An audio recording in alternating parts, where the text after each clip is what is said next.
Happy Valentine's Day, you filthy animals. Hello everybody and welcome back to my channel. This is part 2 of the St. Valentine's Day Massacre video. I'm glad so many of you have been enjoying this. I am currently recording this on Valentine's Day, so even though you guys won't see it on Valentine's Day, I still think it's kind of cool that I'm recording it on Valentine's Day. It's kind of eerie. Before we get started, I want to talk about our sponsor for this video, and our sponsor for today is Audible. Audible is invaluable to me when it comes to the research process. I don't always have time to sit down and actually read a book, and I use books for my research a lot of the time, full books. So I don't have the time to sit down and read them, and having it available in an audiobook form is perfect for me. There are hundreds and hundreds of audiobooks available to you in the Audible library, and the thing that I really like about it is you get to keep these books. Even if you cancel, even if you only get your first book for your free trial and you never use it again, that book is yours forever. Every book you get through Audible is yours forever. With your Audible membership, you get 1 credit every month that's good for any title in their library, regardless of price or length. You also get 2 Audible originals every month. You can change the narration speed, there's a sleep timer, there's a car mode, so you can really listen anywhere, any way that you want. And there's really no risk involved because if you pick a book and you don't like it, you can just exchange it for another one. No questions asked, no issues. If you're really liking this month's dark history topic, I have 2 books on Audible that I listened to that I really enjoyed and gave me a wealth of information. There's no way we can cover everything about organized crime and the mob or even Al Capone or, Johnny Torrio in these videos because it's about a specific part of their lives. There's so much more interesting stuff to learn. I really liked the book Al Capone, His Life, Legacy, and Legend, and it's by somebody named Deirdre Blair. I guess that she worked with the family of Al Capone in making this biography, and it's excellent. And another book by a man named John L. Binder. It's called Al Capone's Beer Wars, A Complete History of Organized Crime in Chicago During Prohibition. Both excellent books. If you want to try Audible for free for 1 month, use the link in the description box. Check it out. Get one of these books. Get a different book. And enjoy your reading or listening. Thank you guys so much for listening to the sponsor. Thank you so much to Audible for sponsoring this video. As you know, any support to the sponsors of this video supports the channel and allows me to keep making content for you guys. Let's get started on the video. Okay, when we left off in the last video, Johnny Torrio had just had an attempt made on his life by the North Side Gang, and Al Capone had a couple attempts made on his life. And Johnny Torrio's done. He's out of the game. He moves to Italy, and he leaves Al Capone in charge of everything. A really fully functioning outfit already, a really profitable gangland kind of organization already set up, handed to Al Capone. Al Capone may have been on his own now, but he wasn't alone. He had his right-hand man, Frank the Enforcer Nitti, and he also had the knowledge of everything Johnny Torrio had taught him.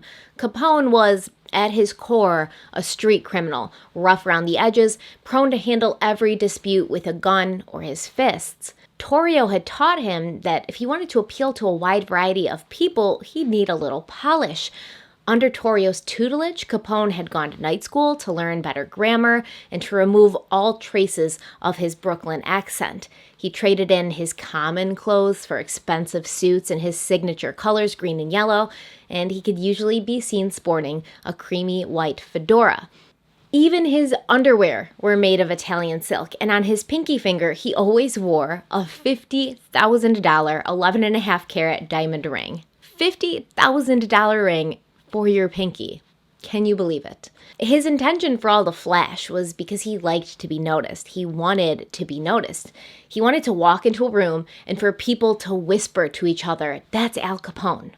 In the Al Capone documentary I watched, they interviewed people who'd known him, and one woman told a story of when she was a chorus girl in a club, and Al had accidentally spilled a drink on her dress. He was so apologetic, he gave her $25 to get her dress cleaned or to buy a new one, and $25 in the 20s was much more than she would have needed to get her dress cleaned or to even buy a new one. So he was a generous guy. He was known to hand money out and give inside tips to strangers at the racetrack, resulting in them winning big. And the reason that he knew which horse was going to win is because Capone was fixing most of the races in Chicago and profiting greatly from it. So in 1920, Capone's father had died, so Al moved his entire family from New York City to Chicago to live with him in his 15-room mansion. Once his mother and siblings were settled in, he brought his brothers in on the outfit, and he made sure that his sisters never had to worry about money again. Yes, he was a philanderer. Yes, he'd often be gone from his wife and home for days at a time, and he was known to indulge a little too much when it came to alcohol, but the way he felt was that he could best take care of his loved ones by providing them with money and job opportunities, so that's what he did. Now, the transition between Torrio and Capone taking over was pretty much seamless. Al had been taught well, and he'd already established relationships with politicians and law enforcement to ensure that the operation could continue running smoothly. He made sure of it, sending his guys to all the local saloons to make sure that if they were purchasing alcohol to sell illegally during Prohibition, it was Capone's alcohol. If they didn't, there'd be hell to pay, and these business owners might find themselves with the burning shell of a building instead of a fully functioning bar. It's estimated that Capone's organization was bringing in over $120 million a year between liquor sales, prostitution, and gambling. All cash, none of it being reported to the government, of course. At one time, Al Capone claimed he had upwards of 50% of the police force in Chicago working for him. And it was true. To illustrate this, in 1922, he'd been arrested after drinking too much and crashing his car into a taxi, injuring the driver pretty badly. And instead of apologizing, Capone pulled out a gun and a fake sheriff's badge and essentially tried to make the driver think that it was his fault. The real police arrived shortly thereafter, and while they're putting the cuffs on him, Capone smugly told them that they were never going to make this stick. He could fix it easily, and of course, he was a free man within a couple of hours. All charges against him were dropped, and the media had a field day with this. Their coverage really only fanned the flames of his already burning reputation. Everyone knew that Al Capone was a gangster, and everyone knew that he was untouchable in Chicago. Even though business was going great, Capone still had one thing hanging over his head: Earl Jaime Weiss, and the grudge that he would not let go of.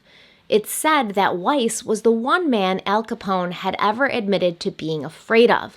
After the failed assassination attempt on State Street, Capone turned his Cadillac into a tank. He had it outfitted with thick bulletproof glass on the windows and 3,000 pounds of armor plating. It was so heavy, it could barely drive. And it's ironic because as I was researching this, Business Insider put out an article about the 1928 Cadillac being put on sale for $1 million. Now, this wasn't the original Cadillac that he'd had outfitted to become bulletproof, but after that, every car he had was made into this tank. This car that's on sale, it's outfitted with machine gun holes in the windows, and the back windows were designed so that they could be opened by its passengers to allow them to shoot out from the back seat. It just goes to show you that even though these gangsters had it all, right? Money, power, clout, they still had to worry about things that you and I hopefully don't have to. I am so glad that I don't have to worry about making my car bulletproof and having holes in the back window so that the backseat passengers can shoot out. Even though Capone's car was, Fort Knox at this point, he knew that Weiss was still out there, gunning for him, literally. And that knowledge would constantly have him looking over his shoulder after he took over for Torrio. On May 26, 1925, Angelo Genna was gunned down by Weiss and Drucci during a car chase, causing Genna to crash his car into a telephone pole. He died on impact. Now, Wes was in full-out burning bridges mode, and Capone knew that. He was on his list. He was probably next on his list. He was probably the top of his list. Because remember, Angelo Genna was part of the terrible Gennas, the Genna brothers, who had harassed Dean O'Banion, gone in their territory, undercut them, racked up all these debts in their gambling houses. The North Side Gang was clearly on a rampage to take out all of O'Banion's enemies. Now, Al Capone had taken to conducting his business in the restaurant of the Hawthorne Hotel in Cicero. Things in Chicago were getting dicey. After getting fed up with the corruption and the antics of Big Bill Thompson, the people had voted in another mayor, a Democrat named William Dever, who the press nicknamed Decent Dever, due to his strict policy of adhering to the law, even Prohibition, which he personally did not believe in. Dever had begun to conduct a war on bootlegging that gained him national attention and even caused some whispers that he might be considered for a presidential run. Before Torrio had left the country, he'd noticed the tide was turning, and he was concerned that Dever's policies would make it impossible to continue their business. So he'd sent Al Capone to Cicero, Illinois to lay the groundwork for an operation there. In case they needed to get out of Chicago quick, they'd have something already set up somewhere else. Al made his presence known in Cicero pretty quickly. In his attempts to win people to his side, no tactic was off the table. He bribed, he threatened, he used Cook County Sheriff Peter Hoffman as an ally to show the small-town population that he was backed by the law, and there was no one they could turn to. He also went door to door as if campaigning for political office. He shook hands, kissed babies. He even paid off people's mortgages. The main goal was to fix Cicero's election, to make sure that whoever was in power was in the pocket of the mob. And on election day, Capone and his thugs drove around, kidnapping election workers and chaining them in the basement of a plumbing store until later that night. This was also, though, a tragic time for Capone, as his brother Frank was shot and killed during a shootout with police who were sent to rein the gangsters in the night before Election Day. But he did manage to turn the tide of the election and get the man who'd enlisted his help, Mayor Joseph Clenha, reelected. After his success, Capone set up shop at the Hawthorne Hotel, making it the center of the Cicero operation and modifying the building for his protection. Now, this may sound strange to you, but you have to understand, Capone and his men ran that town. He'd gotten the mayor reelected. Therefore, the mayor was in his debt. When Al Capone wanted something in Cicero, no one questioned him. He had bulletproof shutters installed, he had armed guards stationed at every entrance, and this was where Capone was on September 20th, 1926, having lunch and talking shop with his loyal bodyguard Frank Rio. It was a normal business day for the restaurant. The place was filled with its lunch crowd, and things seemed very ordinary until they weren't. At around 1:15 p.m., sounds of machine gun fire could be heard in the streets outside the Hawthorne. The patrons and the waitstaff hit the floor, some of them running out the back. Capone and Rio also got down, and they waited until the sound of bullets faded. As soon as the coast was clear, Al ran to the window to try and see if he could catch a glimpse of who had shot at him, but something wasn't right. It had sounded like hundreds of bullets were coming their way, yet there was no bullet holes in the building, no broken windows. It was as if they hadn't really been fired on. As Capone was contemplating this, a horrible realization came over him. The sounds that they had heard had been blanks, which meant they were a distraction, a decoy, most likely intended to bring him to the front of the building, a sitting duck for the real attack. As he was processing this, Tony Rio shouted, "Get down!" and tackled Capone to the floor, just in the nick of time. As they fell to the ground, a caravan of 7 cars driving by opened fire, and they were using real ammo this time. Thousands of bullets flew into the Hawthorne, coming from cars driven by Weiss, Drucci, Moran, and their fellow North Side gang members.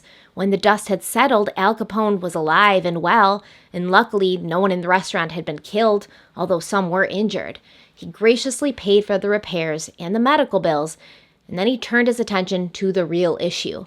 Weiss was not going to rest until Capone was dead, and Al had seen how dangerous this man could be. He had a couple of options for solving his problem: make peace or keep the war going. Capone chose to reach out to Weiss to set a meeting where they could discuss the terms of a truce, which took place on October 4th, 1926. Now, during this meeting, Earl Jaime Weiss was very clear. Capone offered him money, partnership, the works, but Weiss wanted none of that. The only way he would consider burying the hatchet with Capone was if the 2 gunmen who'd taken out O'Banion were dealt with permanently. Al Capone was absolutely scandalized by this suggestion. He didn't do well with mixing business and emotions. He had killed people, he'd ordered people to be killed, but there was always a reason, an end game, that this person's elimination would help achieve. The 2 men who had been with Frankie Yale in that flower shop when O'Banion was killed were John Scalisi and Albert Anselmi, 2 guys that were not only loyal to Capone, but they were excellent shots, his best gunmen, too valuable for Capone to just take out to put a stop to Weiss's hissy fit. He emphatically told his opponent no, that would not be happening. He was trying to end the bloodshed, not further it. The two men parted ways with more animosity between them than there had been before, if that was possible. It was clear to Capone now that the only way he could ensure safety for himself, his men, and his operation was to kill Earl Jaime Weiss once and for all. Schofield's flower shop was still the base for the North Side operations, so Capone had some of his men put Weiss under surveillance so they knew when he would come and go from the shop. They rented rooms across the street in a boarding house, and they sat up in the windows armed with guns and the order to take out their target at all costs. It didn't take long for an opportunity to arise. On October 11th, Weiss and 4 of his men were spotted walking up the street towards the shop. When the firing stopped, Weiss and 1 of his men were dead. The other 3 were badly injured. Now, it's reported today that the murder of Earl Jaime Weiss is unsolved. But according to the police records, there was strong evidence to suggest that at least one of the gunmen was a known Capone affiliate. And following the failed peace talks, Capone had more than enough reason to want to see Weiss removed from the equation. This is a pattern. So many of these gangster hits are considered unsolved. But that is most likely due to the fact that law enforcement had A, no interest in getting in the middle of gang wars and putting a target on themselves as a result, and B, most likely they had an affiliation or a partnership with one gang or the other. George Bugs Moran was next in line to head up the North Side gang with the help of Vincent's schemer Drucci. Once again, the North and South Side gangs would meet up to discuss terms for peace, this time at the Hotel Sherman on October 21st. It's so strange, but it was literally like a scene out of The Godfather. I mean, they were there for days. And if you wanted to catch all of the main players in the gang wars in one place at one time, the Hotel Sherman in October was where you would find them. And this hadn't been like a secret meeting. Chicago was being wrecked by this gang violence. No one was happy with it. The police were getting sick of having to cover it up and pretend like nothing was happening. The public was tired of being afraid to be caught in the wrong place at the wrong time and to have the police act like nothing was happening. So all of Chicago watched as these men gathered around a table, hoping that it would result in an end to the violence. The papers published updates on the meeting, reporters camped outside to try to get a glimpse of who was in attendance, and police officers were assigned to be present as neutral observers in case things got out of hand. Labor leader Maxie Eisen opened the meeting by saying, "Let's give each other a break. We're a bunch of saps, killing each other this way and giving the cops a laugh." The North Side gang was split on their feelings, however. Bugs Moran told Vincent Schemer Drucci he had no intention of letting anything go. These men had killed 2 of his friends, like his lifelong friends, and someone had to answer for that. Drucci agreed with him to a point, but he wasn't blind to the fact that the rivalry had distracted them from their main business at hand, and all the violence was raising eyebrows and putting them under a microscope they didn't really want to be under. You know, if you're an organized crime, people know who you are, sure, but you still want to keep things kind of easy breezy, under the covers, behind closed doors. You don't really want to be doing this stuff out in the open. The gangsters wanted the public to feel like they were good guys. They wanted the public to feel like they were, pillars of the community. And the stuff that had been going on lately wasn't winning them any popularity contests. It needed to end, and if they retaliated against Capone, it never would.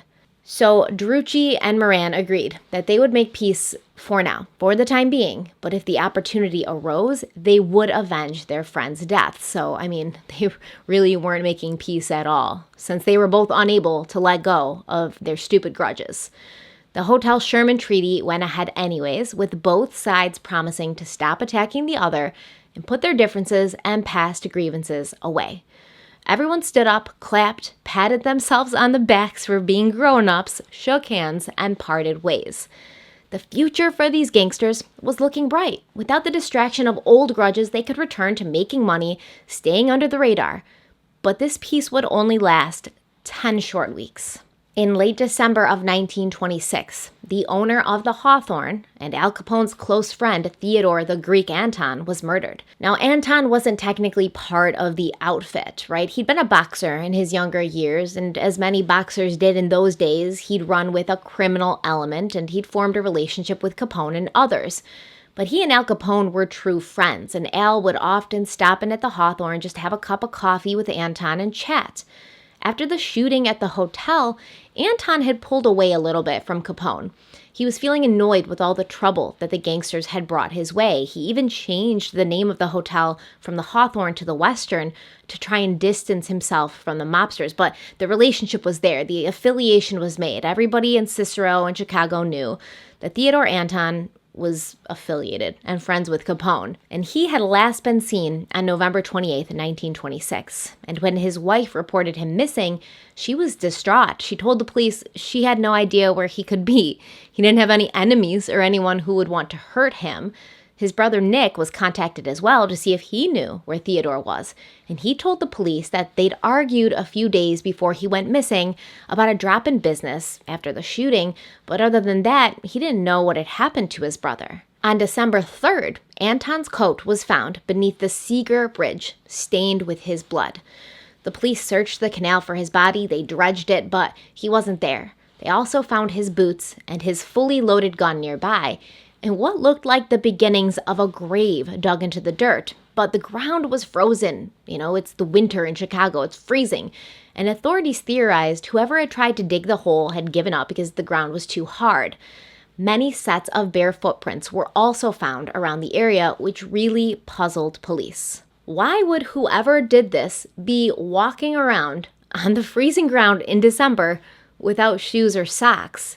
They decided that something unfortunate had befallen Theodore Anton, a safe decision, and his body would soon be found elsewhere. They were right. On January 5th, 1927, Anton's body was discovered, covered in lime, in a shallow grave in Burham, which is about 20 miles away from Chicago.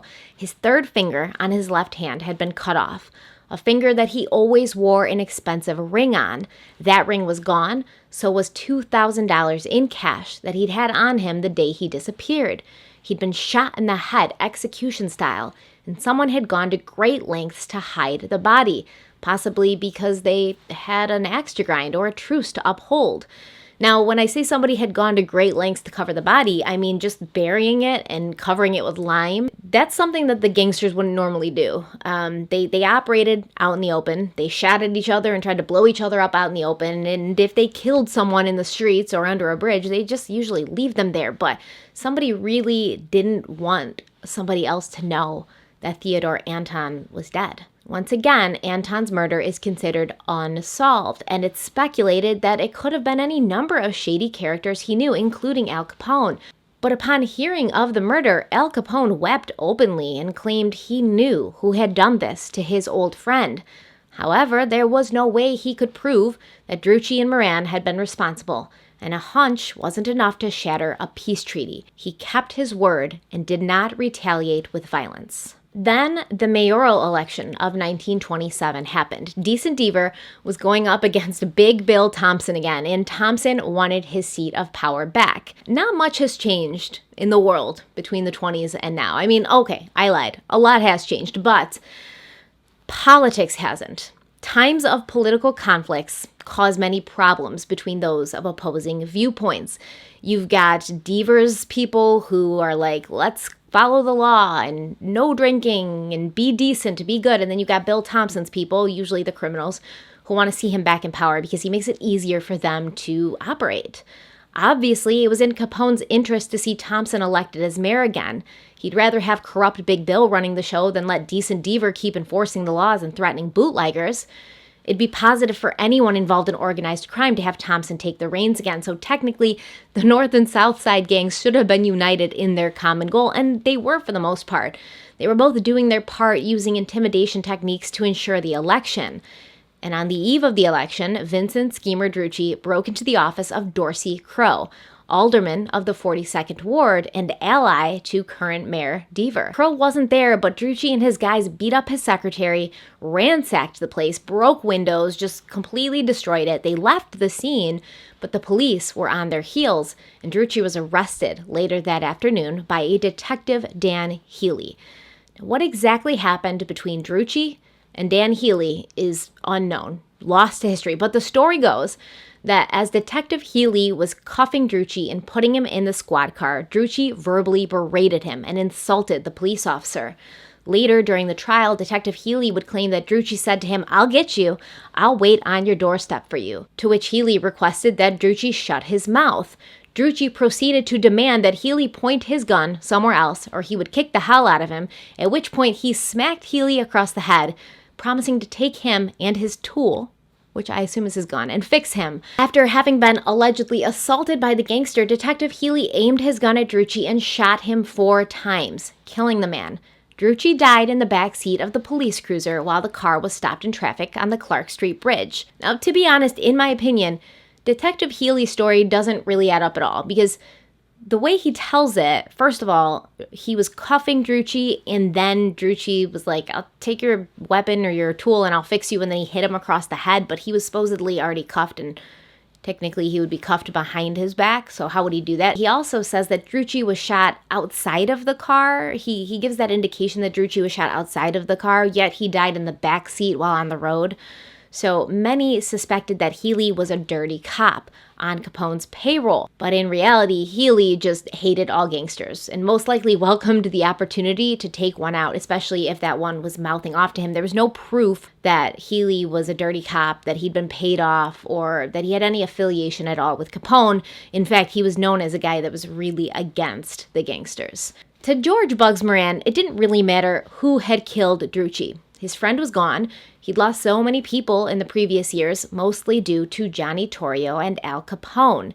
It had been Drucci who talked him into making peace with Capone, but without that tempering force, Moran was off the rails. George Bugs Moran had been born Adelard Leo Coonan on August 21st, 1893 in St. Paul, Minnesota. While attending a private Catholic school, Moran had gotten mixed up with a street gang, and he was sent to a juvenile detention center. He'd be arrested and thrown in jail 3 times before the age of 21, and when he fled to Chicago for a fresh start, he was really unable to put his life of crime behind him. He was a prolific liar, and he created an identity for himself where no one even knew what his real name was or where he was from.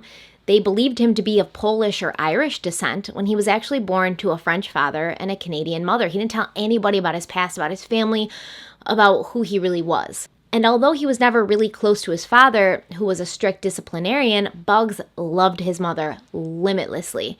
And she returned this love. So, he had supportive parents. He had a good upbringing. His parents were normal, hardworking people.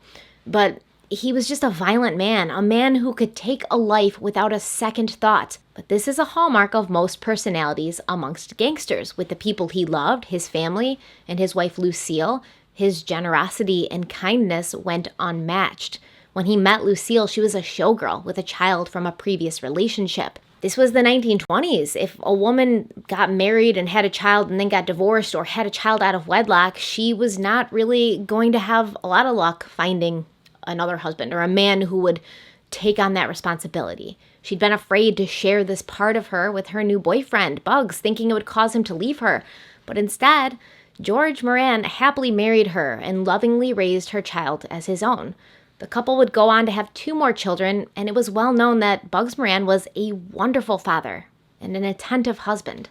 The good and kind sides of these gangsters is evident when it came to friends and family. They would do anything, give anything, but just like a coin that has 2 sides, they could flip at any time. And despite all the great things that Bugs Moran had going on in his life, he was unable to step off a path that would put him on a collision course with Al Capone. Once Drucci was gone and Bugs was the main leader of the North Side Gang, he gave the order that the war would continue, his rage blinding him, making him incapable of seeing common sense.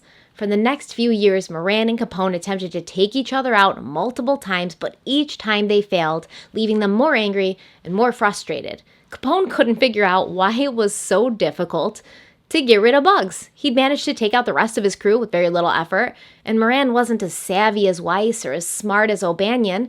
And while all of this was going on, Capone found himself locked into another rivalry with an unexpected person, New York City's very own Frankie Yale. Now, Yale had, for the longest time, been a rock-solid ally to Torrio and Capone. He and Capone were basically like foster brothers, being raised in the streets by Johnny Torrio.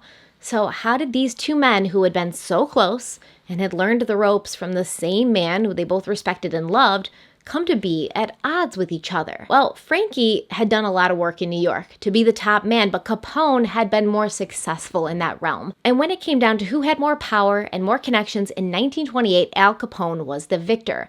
During Prohibition, Yale and Capone had been working together. Yale smuggled in the alcohol from Canada and then saw to it that the booze was placed on trucks and sent over to Chicago for Capone. But suddenly, these trucks were being hijacked before they even left Manhattan. And when Capone asked his old friend how this was happening, Yale was like, I don't know, man. They just keep getting robbed. No idea.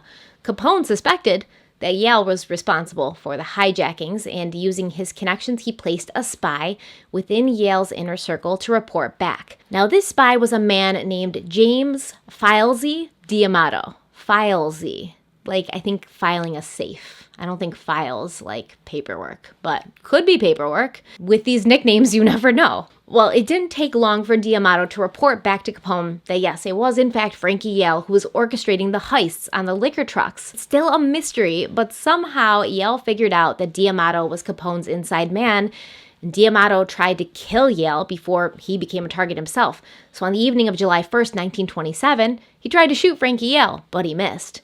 Within a week of this failed assassination attempt, D'Amato himself was gunned down in the streets of Brooklyn. Al Capone could be a reasonable man, though. He's like, okay, D'Amato tried to shoot at you, so you took him out. I get that. I can respect that. He and Yale had history, and he wanted to clear it all up, see if there had been some miscommunication. He invited Frankie to come to Chicago at the end of September to attend a heavyweight boxing match with him. There is no more surefire way to mend the friendship of two manly men than to have them sit together and watch two other manly men beat each other senseless. I think it was at this point, when they were together in person, Capone could tell that their dynamics had changed.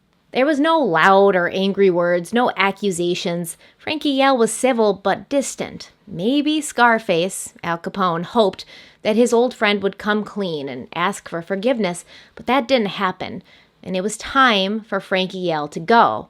But Capone, who was distracted by the election and a rivalry with another gangster, he needed to bide his time and wait for the right moment, which arrived in the summer of 1928. It was a hot Sunday afternoon in July when Frankie Yale escaped the sweltering city heat to get some work done at his place, the Sunrise Club. It was a completely normal afternoon, business as usual, eerily similar to the last afternoon of Big Jim Colosimo's life, the day Yale shot him in cold blood in the lobby of his own restaurant. The phone rang at the club and Yale answered it, not expecting the urgent message he would receive. The caller didn't identify himself. He just told Yale that his wife Lucy was in trouble and he needed to get home quickly. Yale slammed on the phone, grabbed his coat, and rushed for the door. One of his associates offered to drive him home, but Yale waved him off, hurrying to get to his Lincoln coupe and speeding home. As he was driving, two cars pulled up alongside him and opened fire, causing him to crash into a brownstone. But Frankie Yale was dead before his car came to a stop. Unlike Capone, he hadn't taken precautions in the event of an attempt on his life if he's in his car, and the windows of his car were not bulletproof. No one could ever prove Al Capone had ordered the hit, but the two men in the second car, which had Tennessee plates, were identified as John Scalise and Albert Anselmi, the two very same men who had accompanied Johnny Yale to Schofield's flower shop years before to end the life of Dino Banyan, the very same men that Capone had protected when the North Side gang wanted them dead. They were known associates of Al Capone, and it wasn't very difficult to figure out where they had gotten their orders from. The Bronx district attorney was livid. He demanded that the police force do a better job of reining in organized crime, to which Police Commissioner Joseph Warren responded that he saw no evidence Yale's death had anything to do with gangsters. Once again, a death went unpunished, and no charges were filed. I'm sure that an investigation wasn't even really done. Johnny Yale's funeral was the most extravagant gangster funeral of them all. He was just 35 when he died, but many who were close to him suspected he'd always known he wasn't going to live a long life. In the past few years, he'd done a lot of talking about how he wanted his funeral to be, saying that he wanted to go out like a big shot. His funeral is considered to be the grandest in the history of Brooklyn. It cost $165,000, and his $15,000 coffin was driven in a hearse on a 5-mile procession guarded by 100 policemen and followed by 150 cars. There were so many flowers, it took 38 of these cars to carry them all. 15,000 people attended his funeral service at the Church of St. Rosalie, and the funeral mass was given by 3 priests, because if you only have 1 priest at your funeral, you're a subpar gangster. He laid in his coffin, dressed in his best evening suit with his gray buckskin gloves folded neatly at his side, and 75 diamonds glistening in his belt buckle. 4 days after, flags in the neighborhoods of Brooklyn flew at half-mast in honor of his life and his death. Now, 2 women attended the funeral, both claiming to be Mrs. Frankie Yale. So that was a fun scandal. Maria showed the police a marriage certificate proving that she was legally married to the deceased, but another woman named Lucy claimed she'd married him a year prior. The truth was, Frankie had divorced Maria in secret without telling her, and he married Lucy, who was the widow of another gangster who'd been killed. Maria ended up being declared his legal wife since she hadn't signed off on the divorce, and she was probably expecting to get a ton of money. It was rumored that he was worth millions. It's unclear what he did with all that money, but when Maria went to collect on his estate, she received under $8,000, so no one was really a winner here. Now, I'm sure Frankie Yale had tons more money. He definitely did. Most likely hidden offshore. There's probably like millions of dollars buried in Central Park right now, Frankie Yale's money, but his wife Maria definitely didn't get it. With Frankie Yale out of the picture and the Chicago mayoral election won for Thompson, Capone could return his attention to his old rivals, the North Side Gang, and their leader, Bugs Moran. No one can say for sure what happened next, but there's a lot of theories. It's most widely accepted that in the fall of 1928, Al Capone gathered his top men for a secret 2-week meeting at his remote property in Wisconsin. It was a 2-story stone lodge hidden away on 407 acres in Carteret, close to the Canadian border. Luciano Lorizzo, professor at Oswego University in New York and author of an Al Capone biography, says that he has no evidence Capone was ever physically on that property, but many believe this is where he and his guys came up with a plan of how to end Moran for good. Wisconsin was a refuge for many notorious gangsters, besides Capone, including John Dillinger and Babyface Nelson. And it does make sense that Capone would use such a property, with its close proximity to Canada, to conduct some of his business and to engage in things that he might want unseen. Present at the meeting were 2 corrupt Chicago politicians, Daniel Saratella and William Pacelli, along with a group of gangsters that were called the American Boys, and a few guys from Capone's own group that he trusted the most. Now, everyone in Chicago knew about this meeting. It lasted for 2 weeks, but no one knew what was said within the stone walls of that lodge. And when Capone and his crew were back in Chicago, and weeks passed and then months with no sign of action, everyone forgot that it had even taken place. The SMC Cartage Company's garage, located at 2122 North Clark Street, was used as a secondary base of operations for the North Side Gang. So they still had Schofields, but if they wanted to do something really secret, they'd go to the garage. And on the morning of February 14th, 1929, Bugs Moran had told a small group of his best men to arrive there by 10:30 a.m. for a meeting. Now, this is often reported and said that this meeting was to receive a shipment of liquor that had been hijacked from Capone. But that's not necessarily true. It doesn't really even add up, since those who arrived that day were not low-level workers, the kind that Bugs would usually enlist for grunt work, such as unloading trucks. Let's look into the cast of characters, the men who were invited to meet with Bugs that day, a meeting that would inevitably lead to their violent deaths. Adam Hayer, a 39-year-old career criminal who was the accountant and business manager for the North Side Gang. Frank Gusenberg, a 36-year-old man who had been a contract killer for the North Side Gang since the early days of Earl Jaime Weiss's leadership. He also functioned as Bug Moran's bodyguard, and he'd taken part in the drive-by attempt on the Hawthorne Hotel while Capone was inside. Pete Gusenberg, Frank's 39-year-old brother, also a hitman for the North Side Gang. When the gang had run up on Capone at the Hawthorne, Pete had wanted to leave a powerful message for Capone, And when the cars had driven by, he was in the last one. He got out, walked up to the door of the restaurant, machine gun in hand, and emptied an entire magazine into the place before getting back in his car and driving away. John May, aged 34, was the North Side Gang's car mechanic. James Clark, 41, was Moran's second-in-command. Albert Weinschenk, 36, was the gang's head of operations. And somehow an innocent eye doctor got mixed up with this whole thing. Well, I don't know if you could tell by the air quotes, but maybe he wasn't totally innocent. Dr. Reinhard Schwimmer was a 30-year-old ophthalmologist who's sometimes described as a normal guy who just got a thrill from hanging out with gangsters. But some say that he was more involved than we think. He used his legitimate businesses as a cover for his and the gang's illegal activities. Either way, the good doctor was dazzled by these guys, especially Bugs Moran, who he'd looked up to so much he began to dress like him. Something so innocent and so superficial would be his undoing. Given the cast of characters, it's unlikely they were all gathering to unload some bottles of booze, and years later it would be uncovered that the real reason they'd been called there was to plan another attempt on Capone's life, because remember, Bugs Moran just could not let it go. Schwimmer, the ophthalmologist, rode over with the guys, except for John May, who was already at the garage working on a car. When Schwimmer and the others got there, right on time, they walked in, and it's suspected that Capone's lookouts were watching.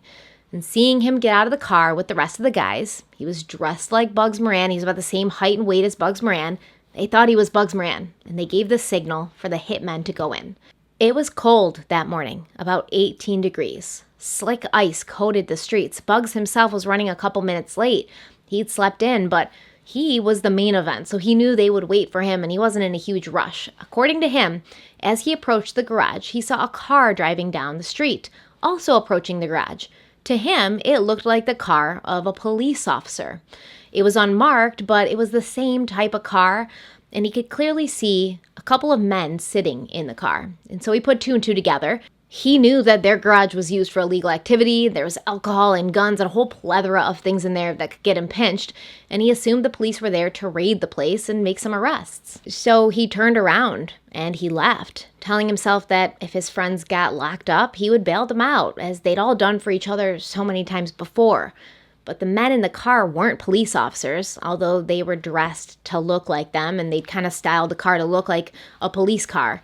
In the boarding house across the street from the garage, two more men watched from the windows, but they didn't see Bugs approach and then leave. The main target for the attack had never even stepped foot inside the garage that day, and the 7 men inside were sitting ducks. When they'd all arrived 10 minutes before, the lookouts had made a telephone call to their associates to tell them that Bugs had arrived, the Eagle had landed, and he was in the garage.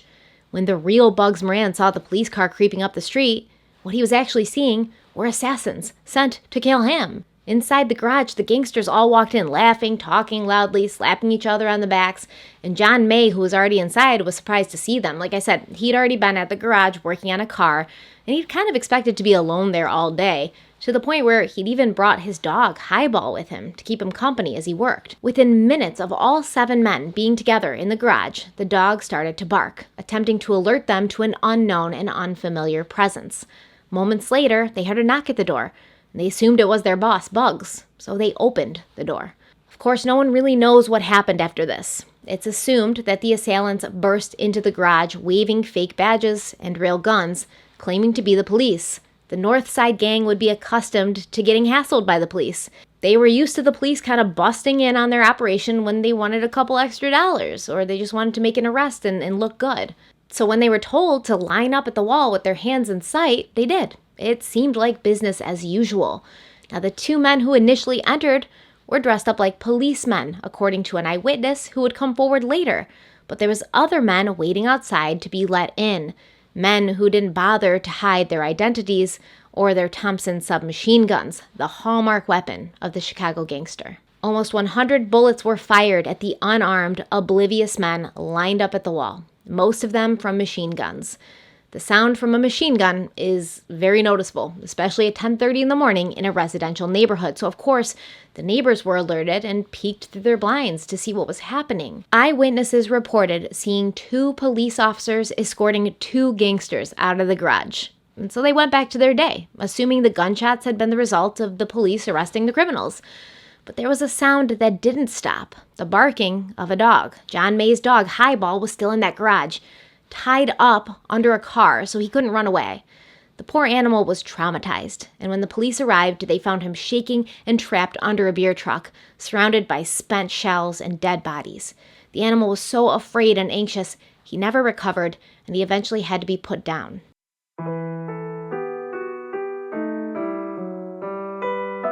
Now, Elmer Lewis was a delivery man who'd been across the street dropping off a package, and he heard popping noises coming from the garage, and then he saw what he thought was a police Cadillac pulling away and driving south on Clark.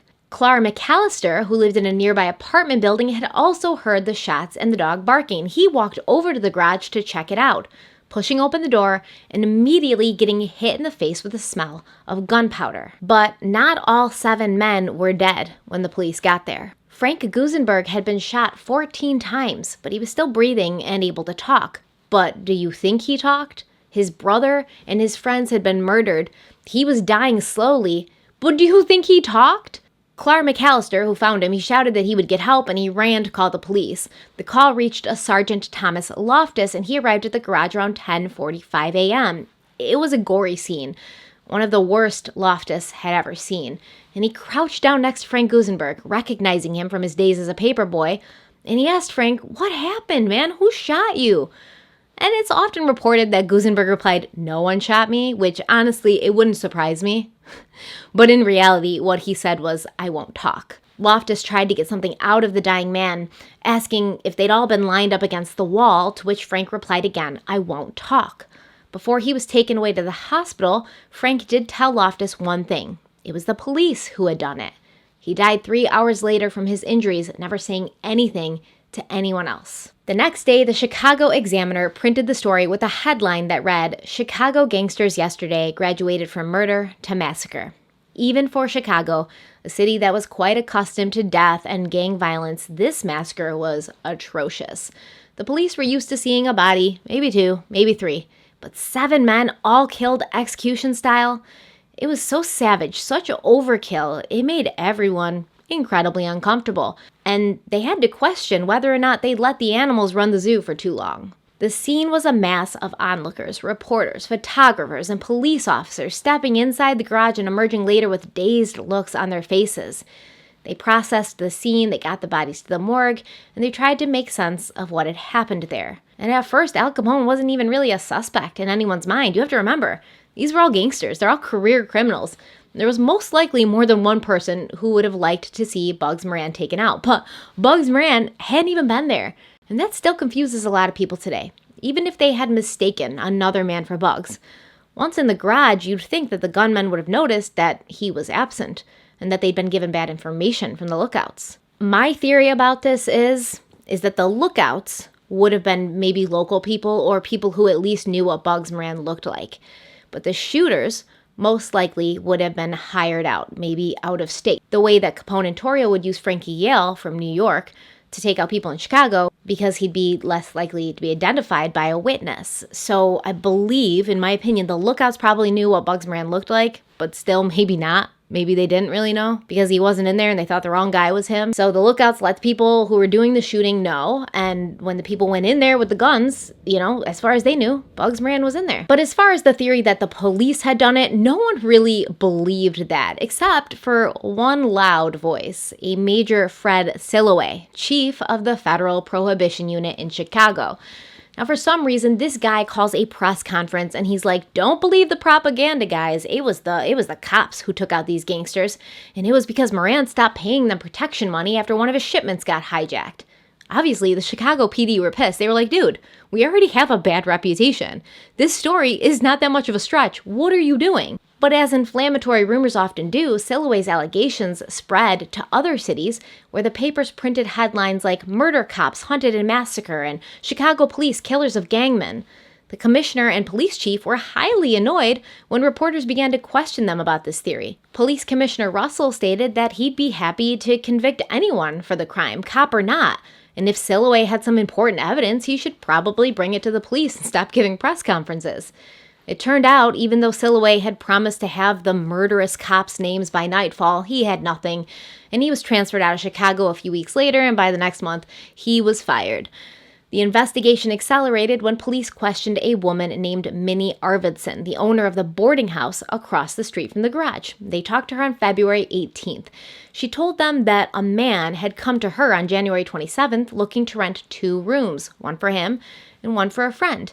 He gave her $1 to hold the rooms and promised to be back the next day to pay the balance for the rooms for a week. He was clear that he wanted rooms that were at the front of the building on the first floor, but she only had 1 room that fit these qualifications. A week later, on February 4th, Minnie went to the rooms to collect the rent, only to find that both men were occupying the front room, leaving the other room completely vacant.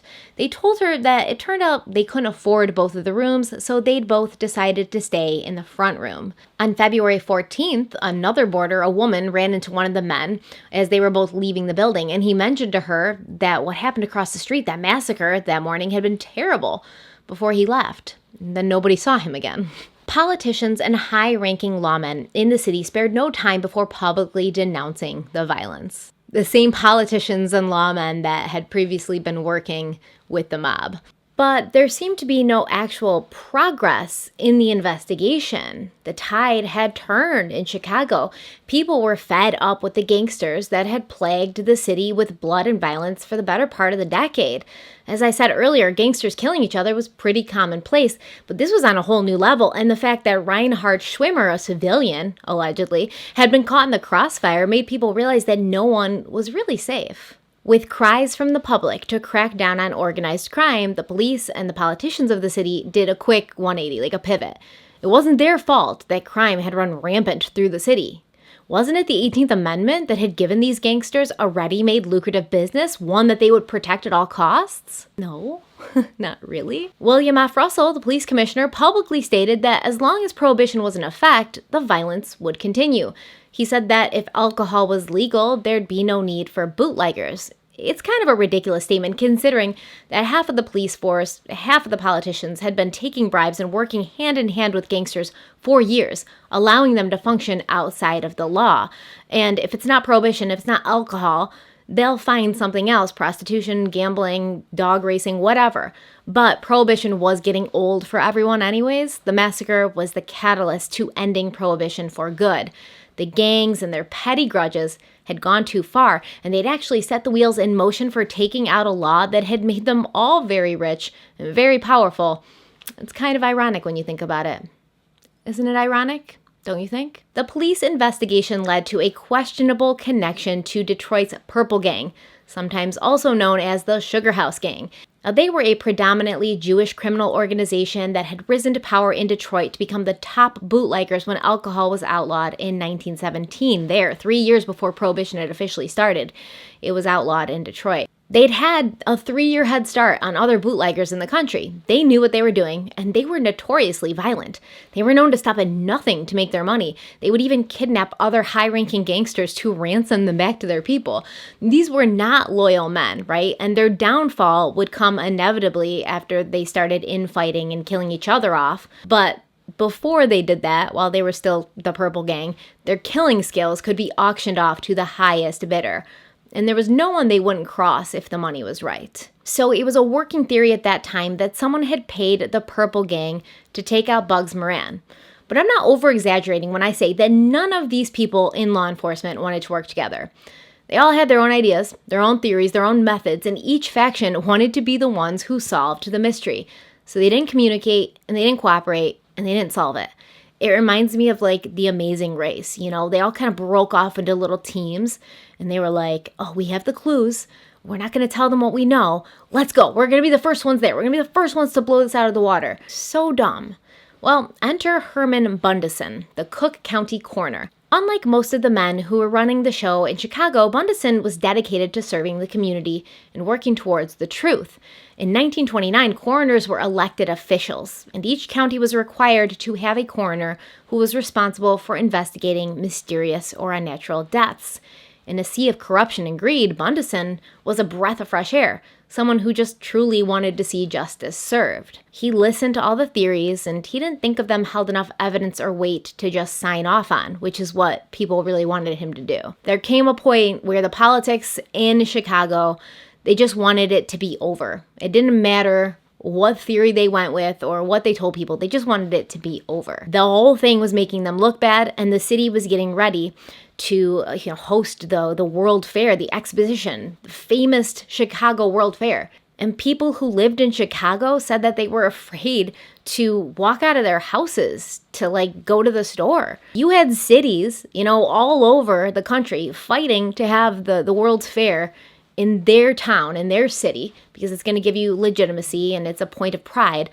And Chicago was trying really hard to be like, it's safe here. Let's have the World's Fair here. It's safe. It's a great city. And then the St. Valentine's Day Massacre happens, and it just wasn't a good look. So people kind of wanted it to be put to bed. But Bundesen wanted to get to the truth. So he decided to put together a jury of well-respected, morally pure men, if that exists, a jury that would contain absolutely no policemen, politicians, or aldermen.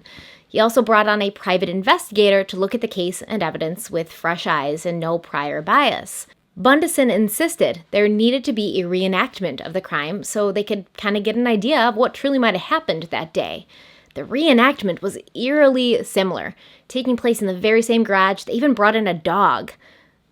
It had everything but real bullets. The foreman of the jury was a wealthy business owner named Bert Massey, and through Massey's lawyer, Charles Rathburn, they brought in a man named Major Calvin Goddard. He was a forensic ballistics expert who ran a private lab in New York City. Goddard basically coined the term or invented the concept of forensic ballistics. It's a super cool story. But Goddard had served in the Army for several years, and during his time with the Army, he developed an interest in guns and weapons, obviously, and he also developed an interest in the distinctive marks that guns left on bullets, something called striation. He developed the science of identifying fired bullets, proving that just like fingerprints, no two guns are made identically, and they all leave a distinctive marking on a bullet. So Massey, the business owner, the foreman of the jury, he actually paid for the private investigator and Calvin Goddard's services out of his own pocket because the city said there wasn't money for that.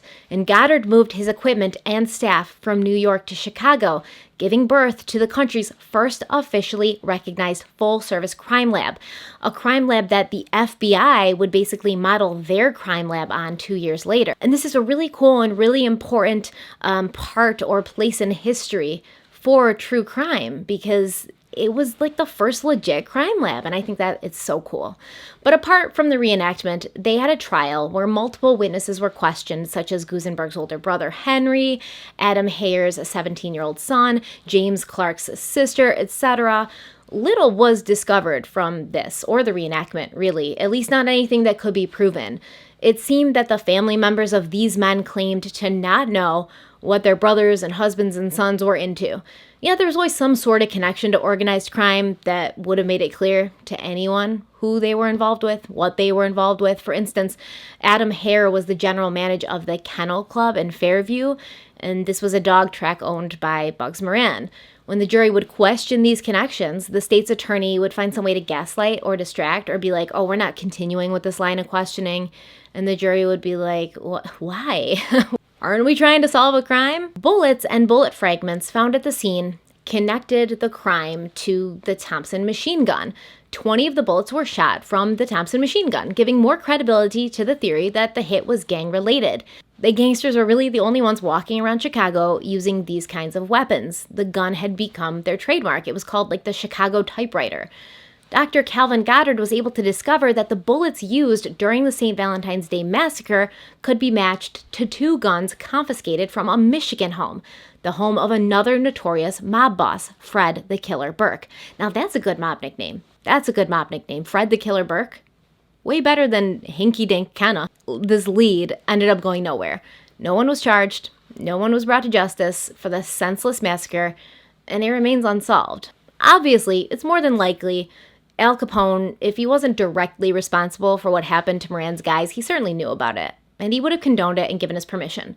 You're not going to have these random gangsters coming from outside of Chicago killing people in Chicago without going to Capone and running it by him first, making sure that he's okay with it. Bugs Moran certainly believed that it was his old rival, stating later, "Only Capone kills like that." Al himself had been poolside at his house in Florida when the murders happened, and when asked by reporters what he thought about the accusation, he chuckled and responded, "The only man who kills like that is Bugs Moran." So in the end, whether Capone was responsible or not, he certainly benefited from Moran's best and most trusted guys being slaughtered. After this, Moran was pretty much done. He'd lost the legitimacy and respect of his men, and I believe that most of the North Side gang did believe it was Capone who'd taken out those guys because of his feelings towards their leader. No one wanted to end up dead on the cement floor of a garage, so they distanced themselves from Moran. They're like, you brought this on us, essentially. Like, why did you guys have to keep going after Capone? Like, why did you have to keep this war going? Why couldn't we just mind our business? Stay in our lanes, do our own stuff. You brought this on us. Moran did some small robberies, got arrested, went through life kind of aimlessly before dying of lung cancer in prison on February 2nd, 1957. And as for Al Capone, he did rise to ultimate power in Chicago, and he had a good couple of years. He might not have had the happiest of endings later on, but for a while, the elimination of George Bugs Moran and the power dynamic of the city's organized crime gave him the ultimate power and control that he desired for so long, even if it was really short-lived. The massacre led to this huge public outcry to end organized crime. Al Capone was named by the papers as public enemy number 1. Now, the papers had talked about Al Capone before. He was one of their favorite subjects, but typically it'd been kind of lighthearted before, just, enabling almost, and now they were just crying out for, his head, basically.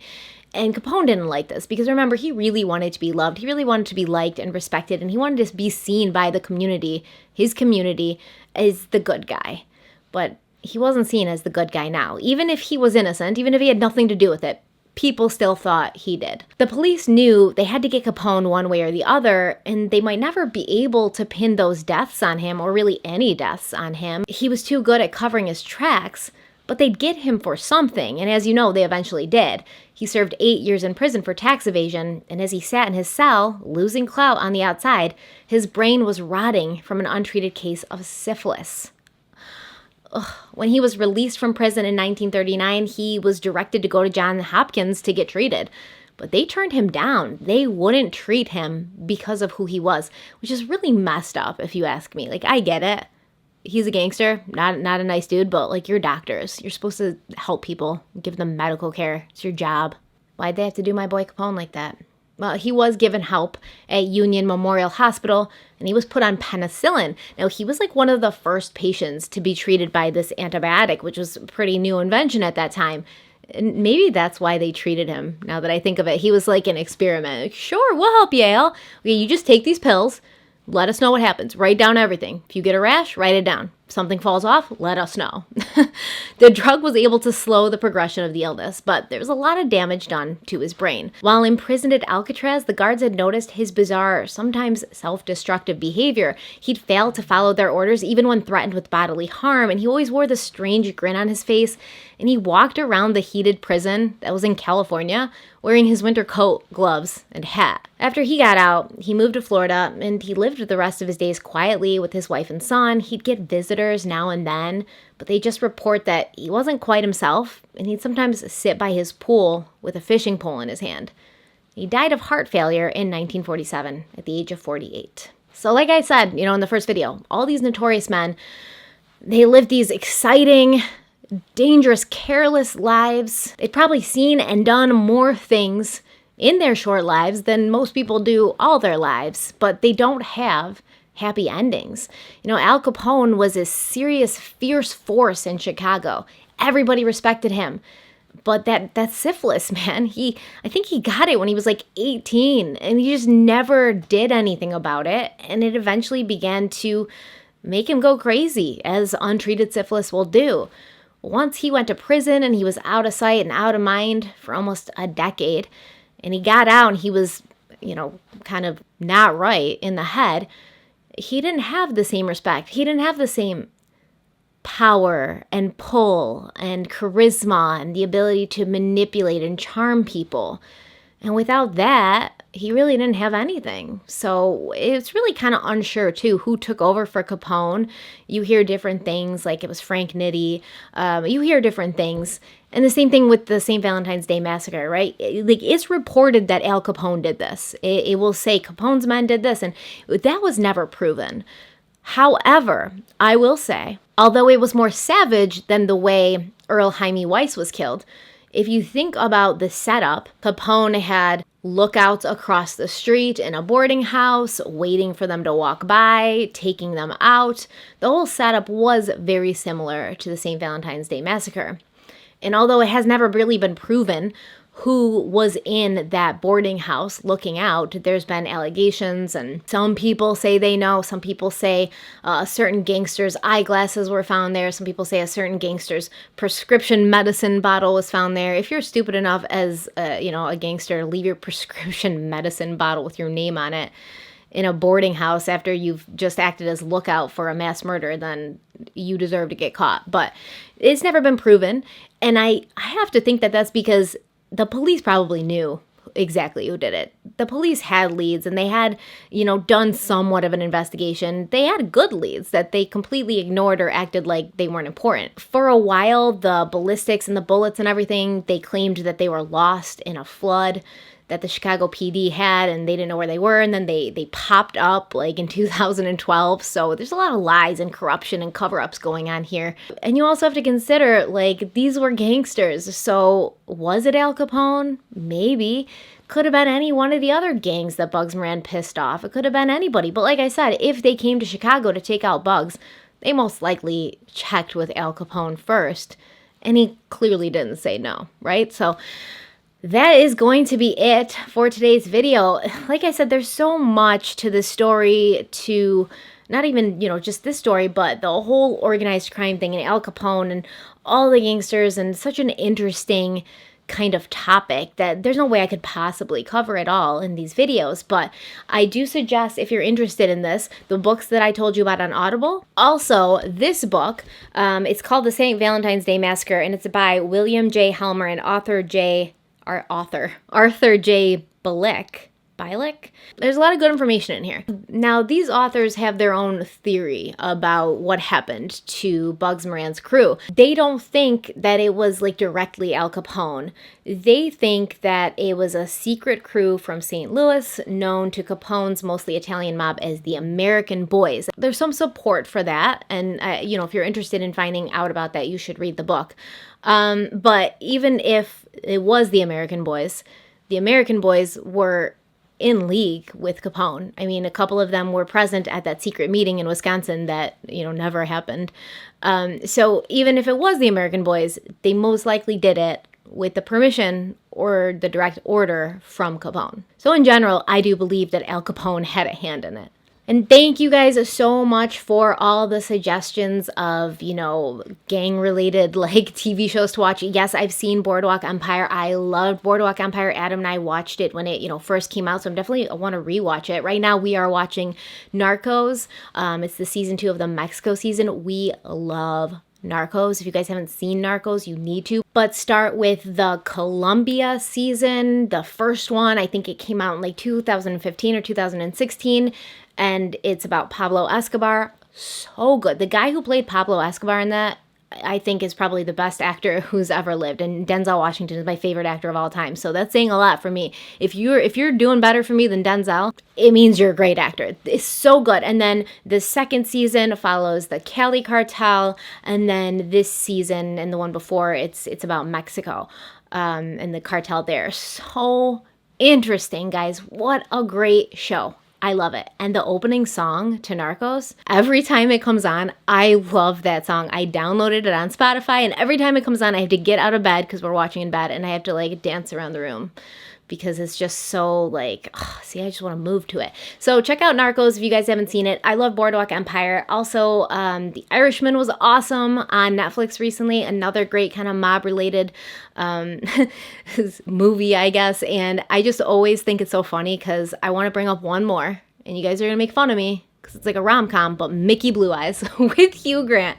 I have to go watch it again because I completely forgot about it until you guys were like giving me all these suggestions, and I was thinking of other movies I liked, and then Mickey Blue Eyes popped in my head. It's so funny. So funny. Okay, guys, thank you so much for being here. Happy Valentine's Day. Make sure if you're interested in trying Audible, you use the link in the description box. You can get your first month free, which means you're going to get a free credit for a free book, and it can be whatever you want. It's a pretty awesome service. I've used Audible for 4 or 5 years now. I love it. I couldn't live without it. Make sure to leave a like on this video if you liked it. Make sure to subscribe if you haven't already so you can be notified. Hit the little bell so that YouTube notifies you when I post, because they probably won't notify you if you don't hit the bell. Hell, they probably won't notify you if you do hit the bell because they hate me. But make sure you like, comment, and subscribe. And I'll see you next time. Stay kind and stay beautiful. Bye.